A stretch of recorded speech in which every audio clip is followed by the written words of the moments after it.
Hello and welcome back to the PNN. My name is Parker Taft. I hope you all enjoyed the video yesterday of my first book review. I particularly enjoyed it and I think I'll do more of them in the future. I've done a lot of reading and have quite the large library, so I have a lot of material to work with. But on to today's topic.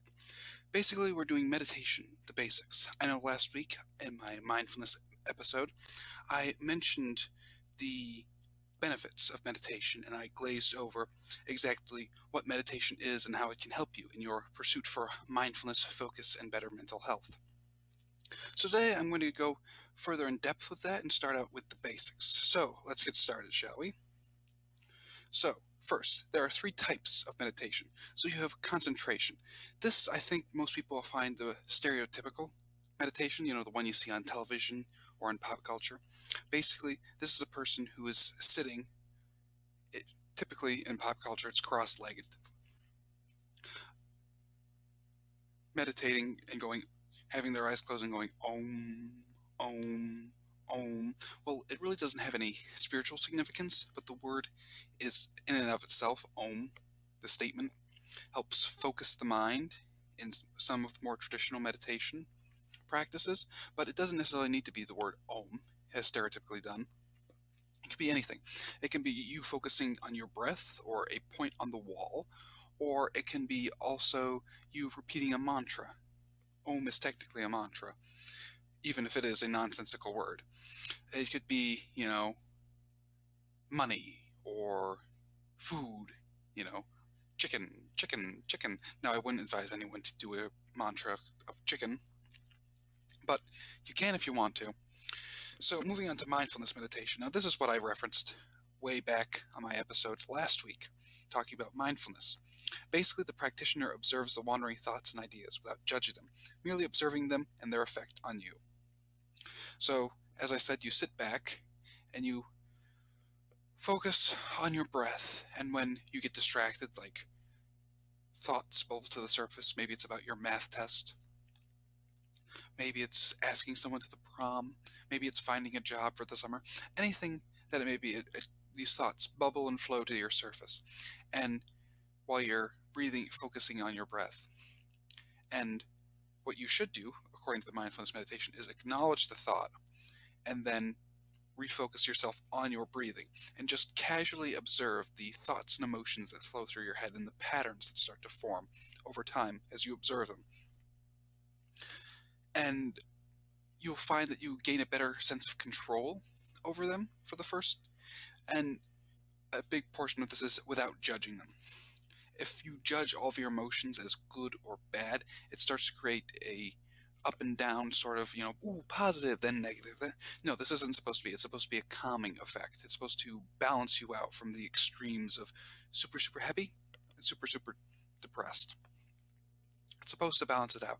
So you're supposed to observe your thoughts and emotions in a detached manner and notice their patterns. It's supposed to be calming, balance you out, and give you a feeling or sense of control, which is basically what you're doing. You're controlling and moderating your emotional and mental state. And then there's visualization meditation. Now that mostly goes into the ideas of law of attraction, which is not something I'll be covering in this channel because I believe it's a bit overloaded on the internet. And while I think that there are some positive and scientific backings to it, I think some of the claims they make are a bit outlandish. So, but I just will add it here because visualization meditation I highly agree on. Basically, it is envisioning what is going to happen or what has happened. It's good in helping you come to terms with things, and it's also good in helping you plan and get your mind in the game, so to speak. Many professional athletes do this before they have a big match, like, say, football players for the NFL. Some will visualize how the game is going to go and how they hope to win, and they're hyper-focused on what they're going to do, what they have to do. And there's a thing called the reticular activating system.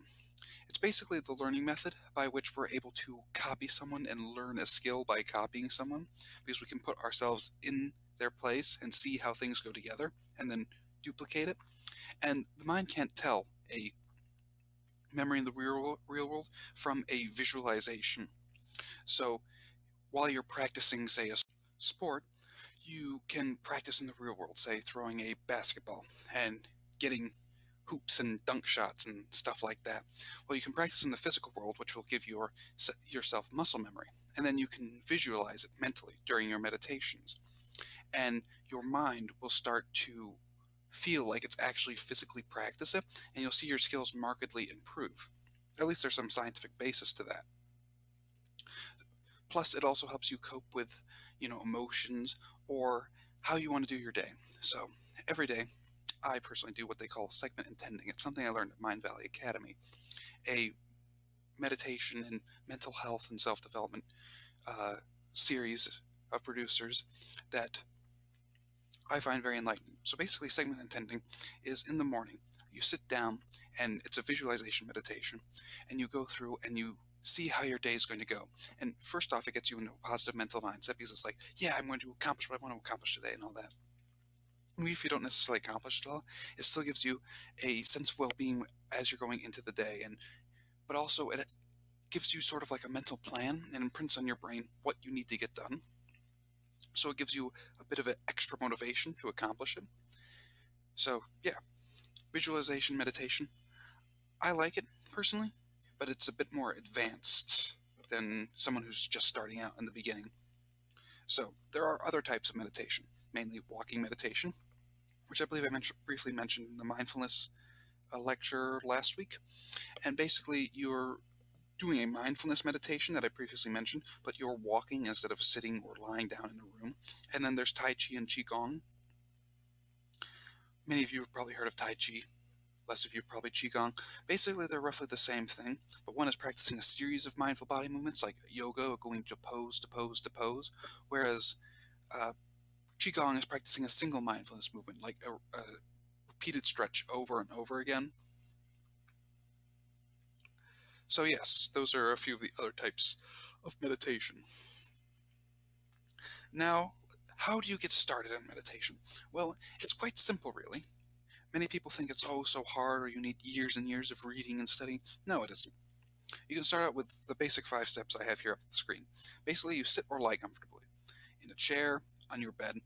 Personally, I think if you're starting out, I think you should lie on your bed or sit in a chair because sitting cross-legged, many people don't find comfortable, at least not since the 3rd grade. So I think you should start out lying on your bed because almost everyone has a bed. If not, a chair. It doesn't matter. And then you close your eyes and you breathe naturally, in one breath, out the next. I advise when you're first starting out, breathing in through the nose and out through the mouth, as that's quite common, and it also helps you count your breath. So, fourth step, focus on your breath and how your body moves with each inhalation and exhalation. Basically, feel how the air as you breathe in expands your lungs, and then as you breathe out, how your lungs contract. Feel the sensation of the air moving in and out of your nose, and how your body feels in this state of quiet and calm. And your mind will wander no matter what. So if your mind wanders, that's all right. Just acknowledge the thought and bring your attention back to your breath. Especially in some of the more advanced meditations, if a thought comes up, it's usually important to you, at least in that particular moment in time, so it's best not to discount it or attach a negative emotion to it. Just acknowledge that, yes, I had this thought, and then refocus back onto your breathing. And then a perfect time limit, which I think any of us can do, is start doing this for 2 or 3 minutes each day, and then increase the time afterwards once you get the hang of it. So the typical recommendation is between 10 to 15 minutes of meditation a day. You can break it up like 5 minutes in the morning, 5 minutes in the evening, 5 minutes in the morning, 5 minutes at lunch, and 5 minutes at dinner. You can break it however way you want. But if you're just starting out in this, it's a simple 2 or 3 minutes. I think everyone has 2 or 3 minutes, either when you wake up, right before you go to bed, before you start your homework. Although it is best to meditate at the same exact time each day, just so you can get in the habit of doing it. So let's move on, shall we? So here are some tips that I've compiled from my various sources that I've read to bring you this production. The biggest tip I can give you is get a meditation app. I think that there are some pretty good ones out there. There's some ripoffs out there, mind you, but there are some good ones out there that will basically guide you from soup to nuts how to get started with meditation. Some of the best out there are Headspace and Mind Valley. Mind Valley is a little bit more advanced and goes into a bit more in depth into mindset, mindfulness, lifestyle. But Headspace for beginners, I think, is the best. They have a free trial period. And then if you want some more advanced meditations or more in-depth or personalized meditations, you have to subscribe. Now, I object to that a little bit, but their free programs are also fantastic, and they offer like one advanced free program a month. And it's like the meditation of the month. And then you have Mind Valley, which gives like free seminars, free learning courses, but also sells learning courses. So if you don't like the idea of occasionally these seminars trying to sell you something, then I'd advise steering clear of Mind Valley. But these are the two that I recommend from my personal experiences. And then there's YouTube. YouTube has almost everything. If you want to learn something, YouTube will have it. Now the problem is that some creators are less reputable than others, and you can't necessarily verify based on a peer-checked community, other than what you can find in the comment section of the video, whether it's a good meditation or not, whether the channel is reliable and credible or not. But there are a few good beginner ones out there, so I advise checking out. There's no harm in trying, and then set a time limit for yourself. Short when you are starting off. Basically, don't go for too long. Don't expect to start off meditating and do it for 5 hours. You have some transcendental or euphoric moment that takes you out of the physical mortal plane. First off, that's highly unlikely, unless you're taking something that you shouldn't be taking.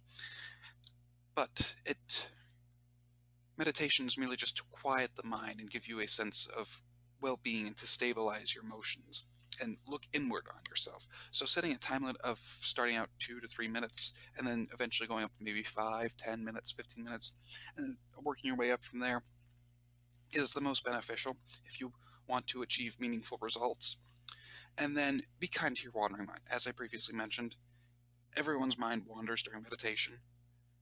Unless you are a Buddhist monk who's been doing this for 30 years and has mastered the art of controlling one's thoughts, which I don't think any of us 30 years from now would accomplish to that degree.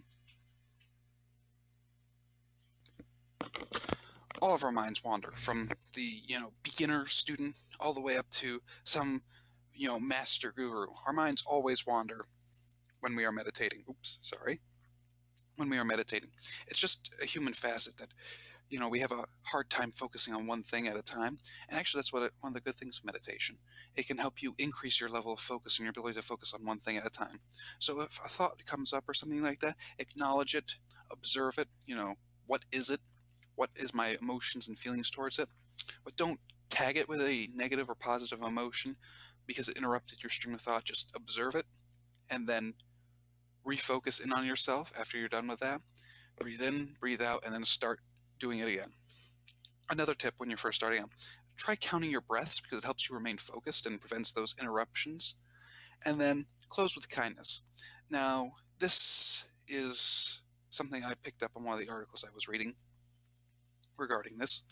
And basically, when you come out of your meditation, whether it's 3 minutes, 10 minutes, an hour, you must, acknowledge how your body feels, your emotions, your state of mind, what thoughts you're having as you're coming out of it, and try to make them positive or feel some positive emotions.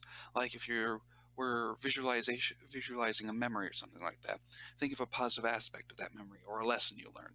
If you're getting ready to start your day, think of something positive, that happened yesterday or something that you want to get done today. Some positive motivation. So those are tips. Now, how to build the habit. Now, obviously, I talked about building habits and getting into routines last week, but I'm just going to quickly summarize. So set reminders on your phone. Everyone has a phone these days. So a quick scroll through, set a timer, specifically when you wake up or before you go to bed, before you eat lunch. Because if you really want to experience the positive effects of meditation, you really have to do it consistently over time. And the best way to do that is to have a specific time during the day when you do it. That's with anything in general when building a habit, but specifically when doing meditation. Now, for starters, the best time to do it is when you're waking up in the morning. Your mind's a clean slate, so you can start off your day on a positive foot, or right before you're going to bed, where you can summarize the day, lessons learned, kind of purge yourself of the negative emotions and feelings that may have happened today, whether you had something really bad happen or something really good happen. Something really good happen, preserve and cherish the positive emotions, thoughts, and feelings that come with it, so you can experience the benefits of that. So, in addition, you have using a journal. I know you're catching a common theme here. Yes, journaling is very good, and I love journaling. And I probably will create a video sometime in the near future detailing what's the best way to start getting into the journaling habit. But specifically in meditation, if you're doing like intention setting or your thought or visualization meditation, a good way to reinforce that is journaling how you felt during it, your thoughts, what you visualized, writing it down, such and the like. And then you have sticky notes also work too, especially if you're using a particular mantra that you want to ingrain in your mind, like I am free or I am happy or something like that. Sticking them out in prominent places or positive words of encouragement can help you stay on track with your meditations and the intentions that you're trying to set in them. So, some common myths. 1, the goal of meditation is to stop thinking. No, you are not trying to create a blank mind. That is completely and utterly wrong and bogus. Again, Buddhist monks may or may not be doing this back when they initially developed meditation, but it's not what it's used for now. Our minds are always thinking. It's impossible to shut them off. The brainstem is constantly sending electrical impulses to your heart, telling the heart to beat, to pump blood. So you never stop thinking. So if an idea pops up in your head, especially as you get further along and learn to focus better in your attention, it often is important to you, at least in the moment. So it's best to acknowledge it and then get back to your breathing. You shouldn't let it take you on a wild roller coaster ride, but you also shouldn't shove it aside saying it's unimportant. But yes, you're not trying to have a blank slate and just see and do nothing. It's not, you're not being one of the stone lions that sits out in front of a library and trying to be doing absolutely nothing. And then, I believe I mentioned this already, but I'll restate it again. The myth that you have to sit cross-legged and go om to be meditating. No. Meditation can come in many forms, from walking, tai chi, qigong, yoga, just lying on your bed and listening to music. It can be anything, as long as you're focusing inward and trying to create a equilibrium in yourself emotionally and mentally, and sort of delve into your state of mind. So, here are my sources and further reading.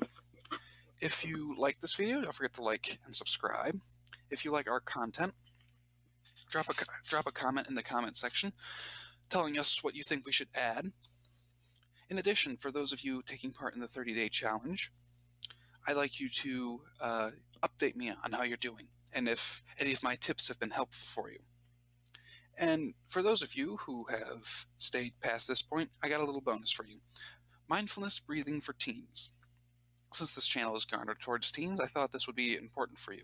I was going through mindful.org, and one of the sites where I was getting some of the information for this presentation, and I thought it would be a good idea to pull this off when I came across it.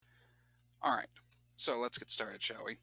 First, lie down and let your body rest. Notice whatever you're thinking about right now, however you feel right now.